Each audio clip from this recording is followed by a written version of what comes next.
जी अस्सलाम वालेकुम। Hope you all are doing okay and following the precautions जो हमें गवर्नमेंट ने बताए हैं फॉलो करने के लिए, और I also hope that you all are staying at your home as much as possible. साथ ही साथ आपके लिए आज हम एक लेक्चर लेके आए हैं। ये बहुत इम्पॉर्टेंट है हमारे क्रिमिनल लॉ के हवाले से और क्रिमिनल जस्टिस सिस्टम जो पाकिस्तान का है उसके हवाले से। एक लैंडमार्क जजमेंट आई है 2019 SCMR 79।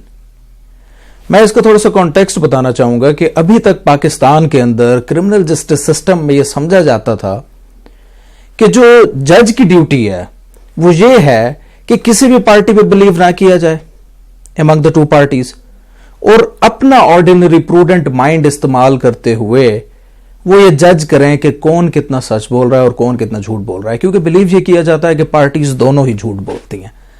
तो ये जज साहब की ड्यूटी होती है कि वो फाइंड करें। तो इसमें जो अभी तक प्रिंसिपल चल रहा था वो ये चल रहा था to sift the chaff from grain, या to sift the grain from chaff. तो शाफ क्या होती है और ग्रेन क्या होती है ये हम सबको पता है। एक गंदम है, एक उसका भूसा है। तो जो यूजलेस चीज है उसको अलहदा करके जो गंदम है उसको निकालें और उससे फायदा उठाने की कोशिश करें। मतलब जो मुदई ने सच बोला उसको फायदा दें मुदई को, और जो उसने झूठ बोला उसको इग्नोर कर दिया जाए।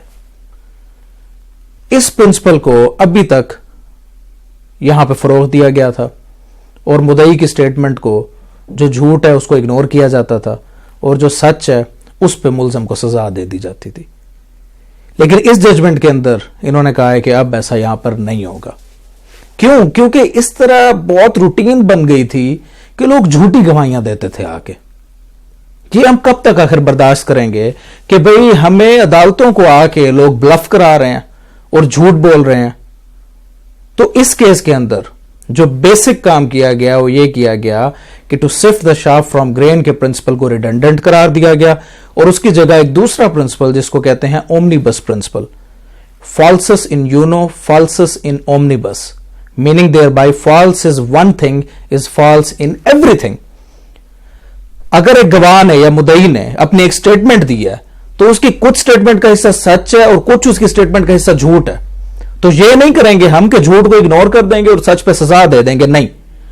अगर उसने झूठ बोला है तो उस झूठ की वजह से जो उसकी सच्ची स्टेटमेंट है हम उसको भी डिसबिलीव करेंगे, और जो बेनिफिट ऑफ डाउट है वो मुलजिम को देंगे और वो बरी हो जाएगा। इसमें डिस्करेज किया गया है लोगों को झूठ बोलने से। तो हमारा जो परजरी का कानून है पाकिस्तान के अंदर, वो थैंक्स टू गॉड या थैंक्स टू दिस जजेस कि वो अब यहां पे एक्टिव होने जा रहा है। क्योंकि इस पर्टिकुलर केस में जो गलत गवाही दी थी जिस बंदे ने, उसके खिलाफ परजरी की कार्रवाई हो रही है। तो दिस इज गुड। हम बाहर से क्यों पीछे हैं? इसी वजह से पीछे हैं कि वहां पे परजरी का कानून बहुत एक्टिव है, वहां कोई झूठी गवाही देने नहीं आता, या हम झूठी गवाहियां देते हैं। फर्दर कुरान पाक में भी to sift the chaff from grain को नहीं किया गया, फरोग नहीं दिया गया, उसमें फरोग दिया गया है ओमनीबस प्रिंसिपल को।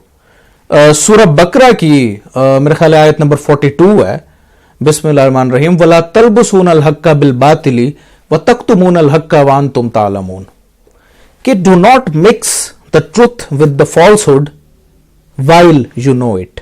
जब तुम्हें सच मालूम है तो सच और झूठ को मिक्स मत करो। और यही बात फॉल्सस इन यूनो फॉल्सस इन ओमनीबस में की गई है। तो यानी कि फाइनली हम इस्लामिक लॉ को भी फरोग दे रहे हैं। कुरान पाक की टीचिंग जब एक चीज के ऊपर क्लियर है तो कोई दूसरा प्रिंसिपल नहीं आ सकता।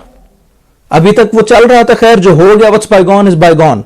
द गुड थिंग इज कि अब इस प्रिंसिपल को रिडंडेंट करार दे दिया गया है, और फॉल्सस इन यूनो फॉल्सस इन ओमनीबस यहां पे अब चलेगा, जिसका हमारे क्रिमिनल जस्टिस सिस्टम में बहुत फायदा होगा। कुछ इसके साइड बैक्स भी जरूर हैं। वो ये हो सकते हैं कि भाई कभी कभी ये प्रॉब्लम होती है कि जो गवाहान होते हैं वो ज्यादा स्मार्ट नहीं होते, वो जरा के दौरान वो कुछ उल्टी बातें, कुछ उल्टे जवाब दे जाते हैं जिसकी वजह से नुकसान होता है। तो ये उसके ड्रॉबैक्स हैं कि भाई उस सिचुएशन में भी मुलजिम को फायदा जाएगा उस चीज का।